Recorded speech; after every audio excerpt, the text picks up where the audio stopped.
My name's Patrick Sheridan, and today I'm here to talk about the Jupiter JTU 1110 B-flat tuba.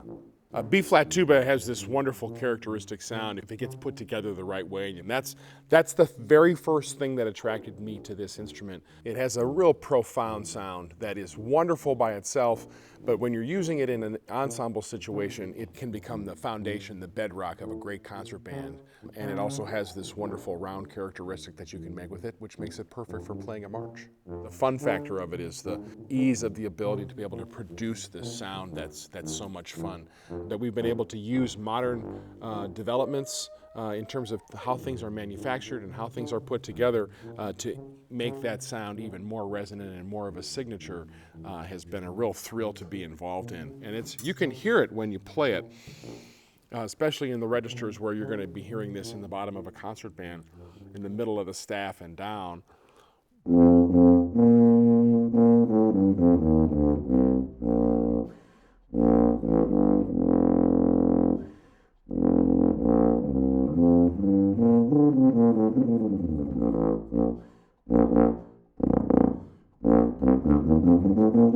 All the way up to the top, even though it has this big, beautiful, velvety, round sound on the bottom, it stays very songful on the top.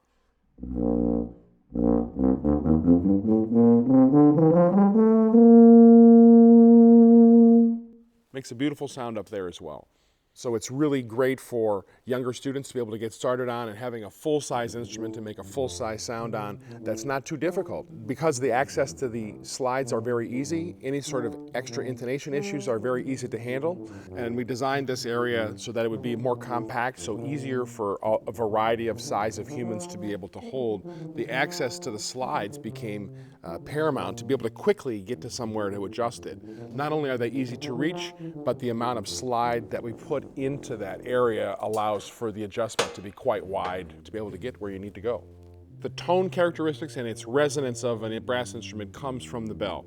Modern technological practices have allowed us in the factory to be able to make a bell that's harder and thinner so that it's much more resonant than it used to be. You can feel it behind the instrument when you're playing it.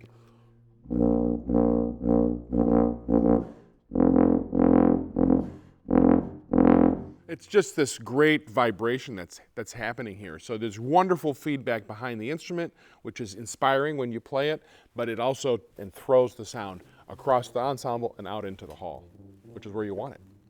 And on a tuba, at some part of the bell, as the sound is exiting the instrument, there has to be a place to attach the lead pipe. So the smaller area that you can have to attach the lead pipe leaves more of the bell free to resonate. So a hydroformed lead pipe is a much more solid piece of metal, so the amount that we have to be able to tack the solder of the lead pipe to the bell is much smaller, therefore leaving more of the bell to be resonant.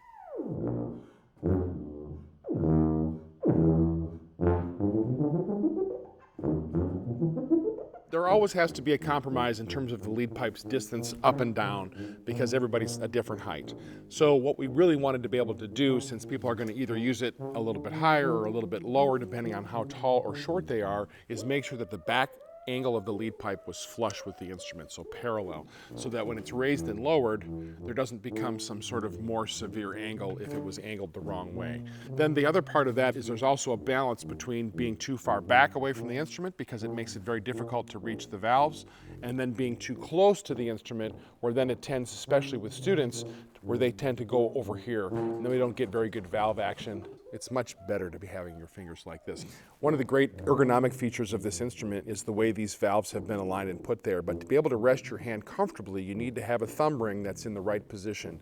And if you want great valve action, then where your thumb ends up resting, not only in terms of the thumb ring, but how far this is in terms of that distance, really is helpful for producing a proper hand position for great valve action.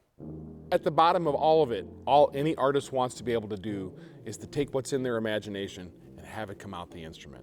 So when an instrument allows for that to be able to happen, whether it's because it's easy to hold so it feels transparent in your hands, or because the feedback's so great and it's ear over the instrument, that's what we really want. We want to be able to bring that imagination and have it come out the end of the bell.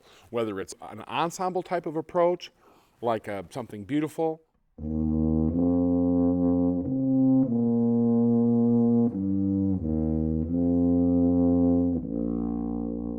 or something that's more martial.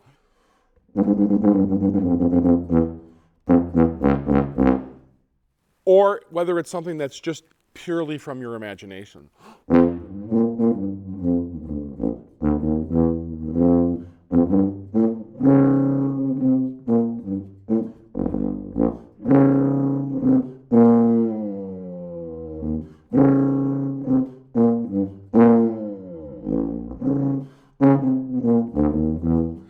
That's the main thing. The main thing is to be able to have whatever you have in your imagination, whatever you have in your heart, to be able to have that come out of the instrument easily is what will keep you coming back to the instrument, to practice, to get better, and also to really enjoy yourself when you're making music. And so all the things from the manufacturing side, the ergonomics, how it's put together, the thickness of it, the hardness of it, all of those things go together to really just bring you that one single factor of being able to deliver your imagination in sound to whoever's listening to it.